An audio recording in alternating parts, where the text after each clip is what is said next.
Before I start this list, I'd like to give all praise and glory and honor to Yahweh, Ba'ashem, Yahweh Shai, Ba'ashem, Okakwadash. Double honor to the apostle and elders, great millstone, who rule well and teach you all. Shalom to 144,000 men that's pushing and believing this word in all true sincerity and sacrificing their lives and wills to do so.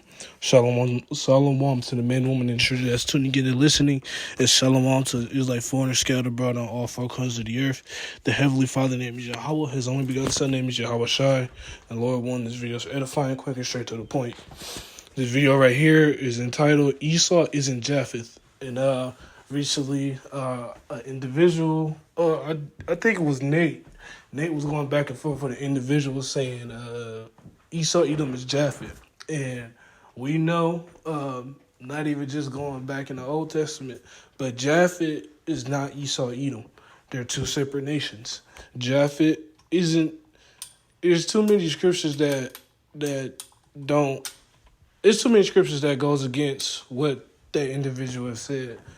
Japheth ain't the one that's oppressing the Israelites right now. Japheth isn't the one in rulership and in control right now. The world doesn't run based off of what the elite of Japheth says. It don't work like that. And ultimately, that's a blasphemous statement. So first, this is Wikipedia, then I'm gonna go and get some scriptures. This ain't gonna be long. This is pretty quick. So Japheth was the Etruscans. The Etruscans were they lived in Rome at the time. It was Rome before the Edomites got there. And Esau Edom he always conquers a civilization or a place and name it after their own people. This is before Esau Edom came. So I'm gonna read this in Wikipedia. Etruscan civilization was an ancient civilization created by the Etruscans, a people inhabiting Etruria, ancient Italy, with common language and culture, and formed a federation of city-states. After adjacent lands has been conquered by who? Esau Edom. And I'm going to read that too. Oh, wait, no, let me go back. Went too far. Oh, what is that? Okay. Let me see. After adjacent lands have been conquered, its territory covered, at its greatest intent, roughly what is now Tuscany. Yeah, so Tuscany. And like the article just said, conquered. Let me see where it says that at. Let me see. Conquered after adjacent lands had been conquered. Yeah, and at this time, the Romans were the Romans and all that, they was conquering and whatnot, and it was their time to conquer the Etruscans. Prophecy had to be fulfilled. So let me see. Roughly what is now Tuscany, Western Umbria, and Northern Lazio, as well as what are now Po Valley, Emilia, Romagna, Southern Eastern Lombardy, Southern Ventino, and Western Campina. So, like I said, this is the map, right? So, now I'm going to read this paragraph right here. Let me see.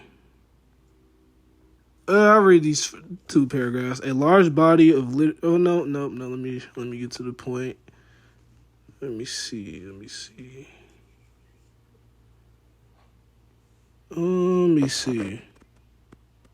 Okay, I'm going to start reading right here. Etruscan civilization dominate. Oh, wait. Let me go back. So, let me see. Where was that? Okay, so Etruscan civilization dominated Italy until it fell to the expanding Rome. And expanding Rome, the Romans, beginning in the late 4th century BC as a result of Roman Etruscan wars. Yeah, so therefore the Romans took over that place. In 990 BC and in 27 BC the whole Etruscan territory was incorporated into his newly established Roman Empire. So yeah, the prophecy had to be fulfilled. The Etruscans got overtaken by the Romans, and that's pretty simple. That's you ever I haven't read no script. You ain't ever read no scriptures yet. It's already in Wikipedia already providing that information. The territorial extent of Etruscan civilization reaches maximum about around 500 BC, shortly after Roman kingdom became the Roman Republic. Its culture flourished in three confederacies of states: Etruria, Tuscany, Latium, and Umbria. And yeah, ultimately, the reduction in Etruscan territory was gradual, but after 500 BC, the political balance of power on the Italian peninsula shifted away from the Etruscans in favor of the rising Roman Republic. And yeah, that goes to show that Esau Edom came in there. He came in and overthrew the Etruscans. So let me see. Spelling it wrong. So let me get this. And the Etruscans, they're reddish, darkish people. A little red, they're a little darker than that, I say. Let me see. Yep, the Etruscans. That's Japheth. The Japhethites were Etruscans and are Etruscans. So now I'm gonna go ahead and grab some scripture real quick, because you have to qualify what you're saying, and not just qualify what you're saying. Well, yeah, qualify what you're saying, but it's too many scriptures that disproves that Japheth is a so-called white man, Esau Edom. So this is 2 Thessalonians chapter 2 and verse, let me see, was that verse 3? Verse 3. Let no man deceive you by any means, for that day shall not come, except there come a falling away first, that the man of sin be revealed, the son of perdition. And yeah, this is Esau Edom. This ain't talk about Japheth. This is Esau Edom.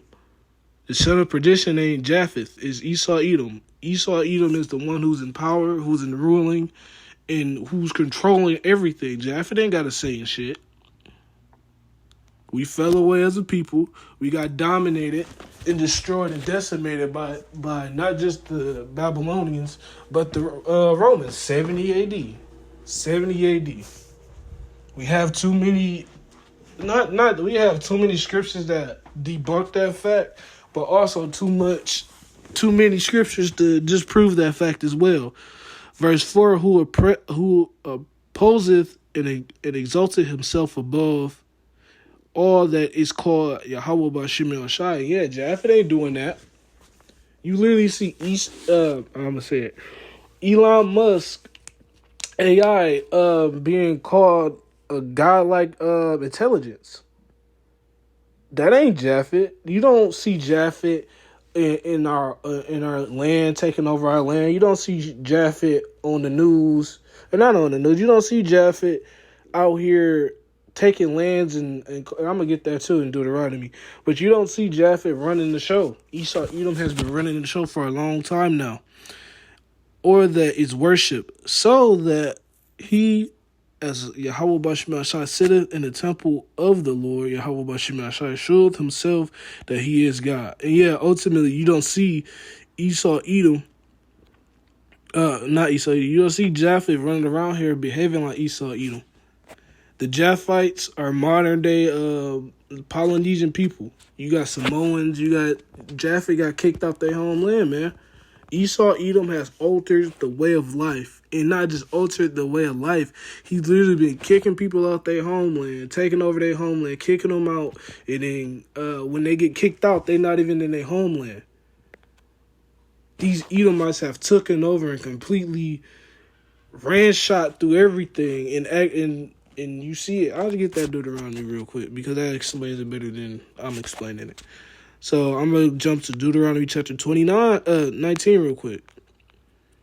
This is Deuteronomy chapter 19 and verse 14. Thou shalt not remove thy neighbor's landmark. And yeah, what Esau Edom does, he removes people's landmarks, which they of old time have set in thine inheritance, which thou shalt inherit the land of the Lord thy power and give thee to possess it. And yeah, Esau Edom literally takes over land, name it after his, take over their whole culture, and pretend that, oh, I'm these people. And realistically, that ain't how that is. Esau Edom fits Cain. Cain is coming in the reincarnation. Esau Edom is a reincarnation of Cain. He goes around. He's a fugitive, a vagabond. He goes around in the earth, causing problems, take over places, and change their names. And actually, I get another one. What's the other one I had? Let me see. Actually, I'll jump to Psalms 19. The Psalms 49, I mean. So now I'm going to jump to Psalms chapter 49. And I'll start at verse 11. For their inward thought is that their houses shall continue forever, and their dwelling places to all generations. They call their lands after their own names. And yeah, what Esau Edom does, he takes over lands. He conquers them. He take over that land's culture, that land's everything. He takes over everything that the previous inhabitants of that land had. Take it over. Label it as his. Oh, we did this. Oh, we created this. That's how Esau Edom, the devil, works. They're dwelling, and then their inward thought is, oh, this is gonna last forever. Their dwelling places to all generations. They call their lands after their own names. And yeah, Esau Edom calls everything after what he fashioned it to be, after what he think it is. That ain't something we do. And not something we do. That ain't something Japheth did. Esau Edom has literally completely taken over everything that he got his hands into. Basically, he damn near took over everything. Whatever he wanted, he took it over, and now he changed the whole landscape. Like I was living here, he was living there. So from there, I'm gonna go to Ezekiel chapter 38. So I'll just grab it real quick, because you have to realize who's this talking about Ezekiel 38. If this Japheth is a so-called white man. Ezekiel chapter 38 and verse 2, Son of man, set thy face against Gog, the land of Magog, the chief prince of Meshech, Tubal, and prophecy against him. And say, Thus saith the Lord Yahweh, Behold, I am against thee, O Gog, the chief prince of Meshech and Tubal, and I will turn thee back and put hooks into thy jaws, and I will bring thee forth and all thine army, horses and horsemen, all of them clothed with all sorts of armor, even in great company with bucklers and shields, all of them handling swords. And yeah, this is Japheth. This ain't Esau Edom. Esau Edom was fighting against Esau Edom in these days. Ezekiel chapter 38 is written for Russians coming against the modern day, the so-called Russians, the modern day, the Russians going against the Americans. And I'm not talking about the Soviet War. I'm talking about the Babylonians, aka Americans, and the Russians, the Japhethites over there. Putin don't like America. Obviously, he don't like who's ruling. Persia, Ethiopia, Libya, with them, all of them with shield and helmet. And yeah, you see that BRICS is getting all these nations that don't like America, aka Babylon, and they teaming up together. You don't see Japheth sitting up. If Japheth was over here in America, if we was ruled by Japheth, that's upset prophecy. That would throw everything off. Then you what's that? Genesis 10? Let me see. Genesis 10 real quick. Let me see. Yeah, Genesis chapter 10 and verse 1. Now these are the generations of the sons of Noah, Shem, Ham, and Japheth. Unto them were the sons born after the flood, the son of Japheth, Gomer, and Magog, and Mighty, and Javan, Tubal, Meshach, and Tyrus. And yeah, ultimately, these were the portions of lands that was given to the people. So let me grab that real quick. Let me see.